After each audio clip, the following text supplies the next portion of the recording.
This is Psych Talks. This is your host, Susan, with our guest speaker here today, Katie. Hey guys! Thanks for coming on today. How are you? Thanks for asking. I'm doing pretty well. Thanks for having me here. Yeah, of course. Well, our topic here today is about maladaptive daydreaming. And our question is, how can maladaptive daydreaming affect our mental health? Have you guys heard of this term before? Have you, Katie? I would say I have. I don't really know much about it, but from what I learned and heard, I feel like I have experienced it before. Well, I have invited Katie here today so she can help me give you guys a little bit of personal experience on this topic. Because this topic has been on my mind for a while, so I decided to bring it up to this episode and bring my friend here. Katie, if it isn't a problem, can you tell us a little bit about your story? Sure. So I guess I started daydream because of my past. As a kid, I didn't really have any friends, so I would make them up. And as I grew up going to middle school and then high school, I still didn't have any friends, which affected me. I was really depressed, had anxiety, and the only way for me to remove this feeling and to escape was daydreaming. During high school was the worst. I did it almost every day, on the drive to school, walking during passing period, and even before I went to sleep. Before senior year, I was really tired of living like this, so I would search up on Google about my condition. I found one article about maladaptive daydreaming and knew that I have actually experienced this before.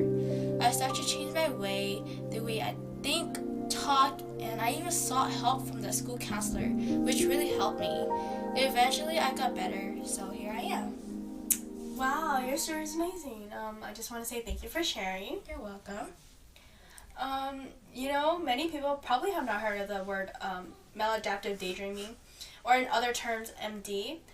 I think that's because the word daydreaming might make you think that it's just ordinary daydreaming, right? But it's actually much more than that. According to Hedderly's et al.'s 2024 case study, it states, MD is defined as engaging in compulsive, immersive daydreaming to the point of causing clinical distress such as depression, shame, loneliness, and anxiety, and or significant impairments in daily functioning such as not completing tasks, not meeting work or social obligations, or losing relationships. In addition to that, another 2024 study by Scoffer Dudek and O states that maladaptive daydreaming is fanciful plots that invoke strong emotions for many hours a day at the expense of focusing on their work, studies, or real-life relationships.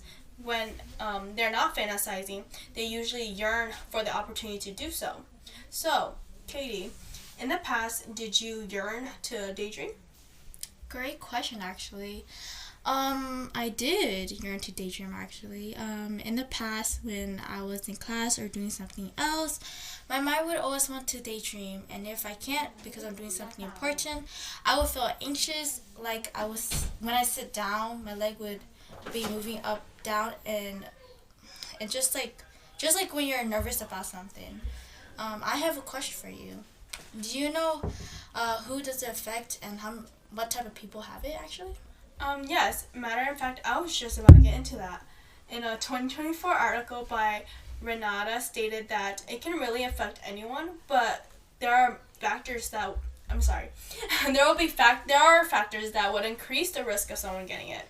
And those factors are people with trauma or abuse histories, mental health conditions, creative or imaginative minds, or socially isolated.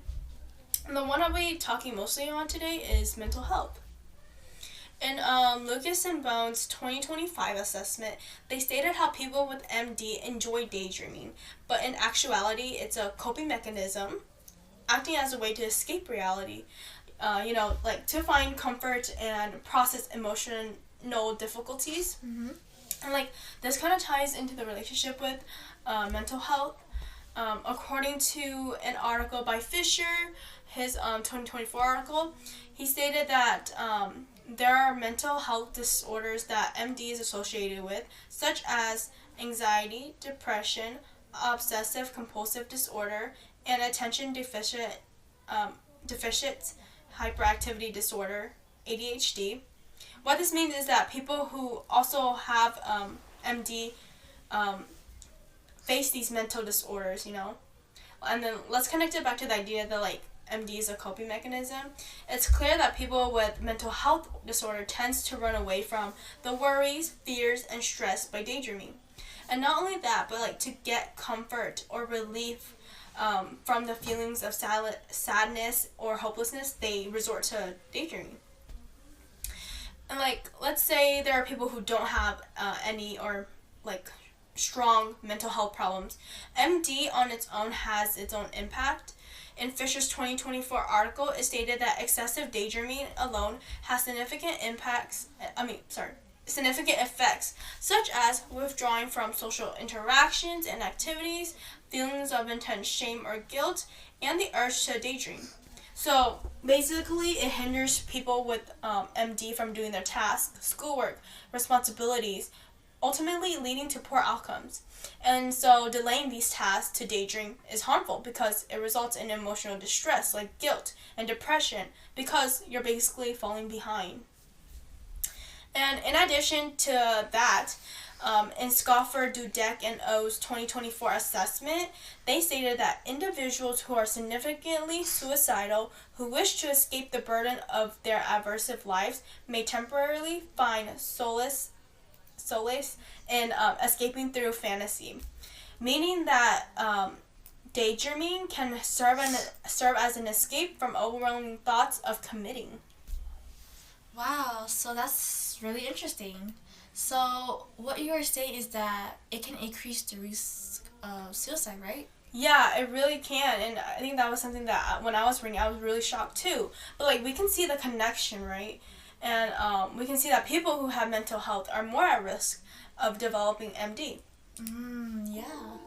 Do you know that like there are some people who think that maladaptive daydreaming is good, even if they know that it's bad? No, actually tell me more about it. Yeah, well, essentially on like this Reddit post I saw that in some cases MD has helped people get inspired in writing. According to the Fairy Queen Light 7, 2021's comment on a Reddit post, "Are any of you maladaptive daydreamer?" They stated that this story was based on a game I played, and then the idea to actually write this came, so I did. Ever since then, that one moment actually inspired me to write more, using these thoughts to create my stories. I would even daydream all day while I was in school, and for me, it seemed that is as if the characters were just right in front of me, like I was one of the main characters. I still use it to this day, and I have created many stories, some of which I hope to publish. Sorry, that was a lot, but what they're essentially saying is that that from daydreaming, they're able to create these stories in their head, which then they're able to make it into a story, and then if they want, they're able to put it into writing. Oh, okay. So I think that's a great, to see how MD has really helped build inspiration and creativity. But it isn't healthy, right? Yeah, I agree. It isn't healthy because, it's all great, but from what I just told you, the impacts and how it affects our mental health, we can see that, it's not going to do good for us in the long run, right? Mm-hmm. That's the end of this episode. I hope what we just talked about answered the question of today's episode. I hope you guys enjoyed this episode of Psychs Talks. I hope it makes you guys question whether you have it too, because I feel like MD is something so serious and not many people know about it. I just want to thank Katie for your time, and I want to thank everyone for listening. Have a good day.